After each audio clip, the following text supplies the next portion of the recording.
Hey guys, I'm just going to do a bit of a video on how I build my March of War ruins, the ones that are available on the Kickstarter and the ones that are available on my website.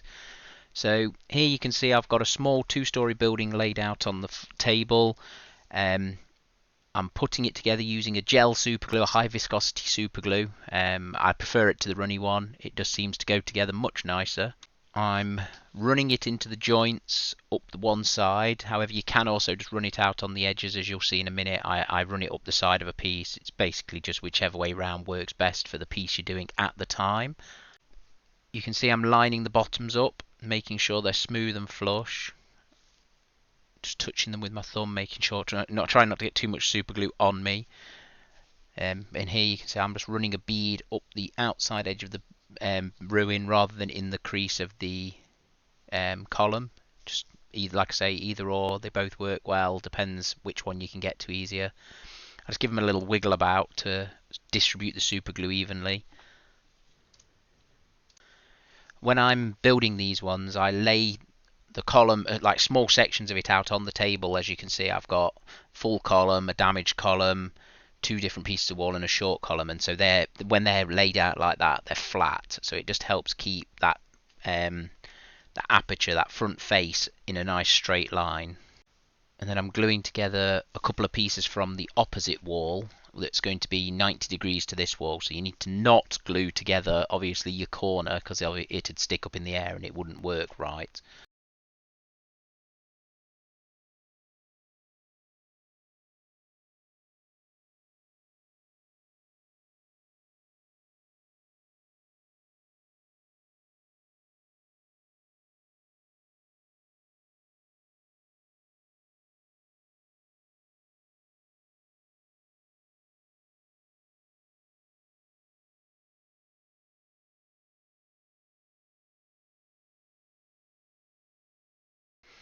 Then this is the super glue activator that I use. Just needs a little squirt.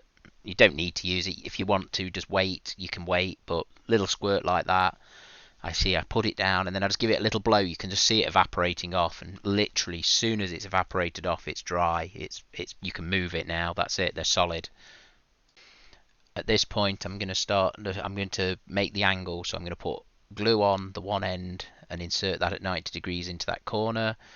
Then I'm going to put glue in the recess on the column, which means now I've got my nice 90-degree corner piece.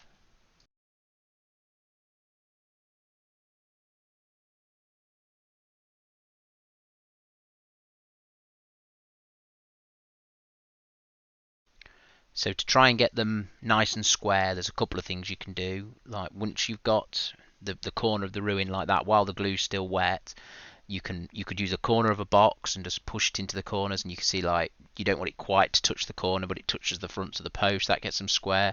The other thing you could do, which I use it more often, is the yellow marks on my cutting mat are square. So just line them up so that the walls go along the sections of the wall. And then I'm just going to glue the last couple of nibs on, well, the last ground floor couple of nibs on, so give them a little wiggle, push them down. Remember, if you are doing this on a mat, you are going to get a little bit of super glue out the bottom, so if you're not careful, you can end up gluing it to the mat. So again, it's where the gel super glue comes in good, because it doesn't all just run out the bottom.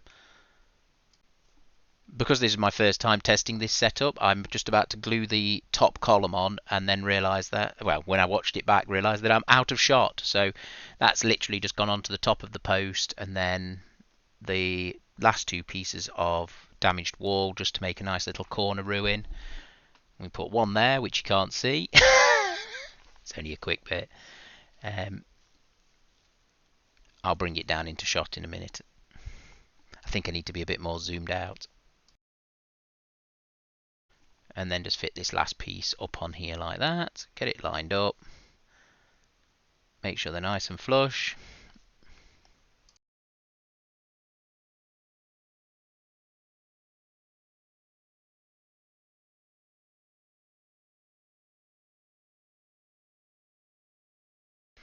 And then back to the activator, just a quick squirt, just lets it all set solid.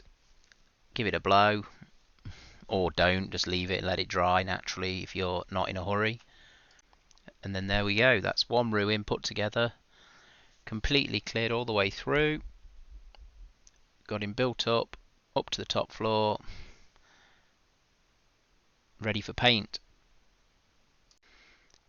So I mean, this ruin took me 3 or 4 minutes to do, with faffing around with doing bits for the video. They're not bad to do at all. They don't take long.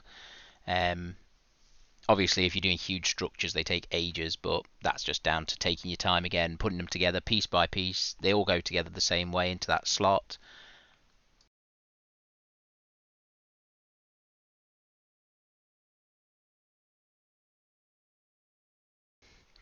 Thank you very much for watching, and goodbye.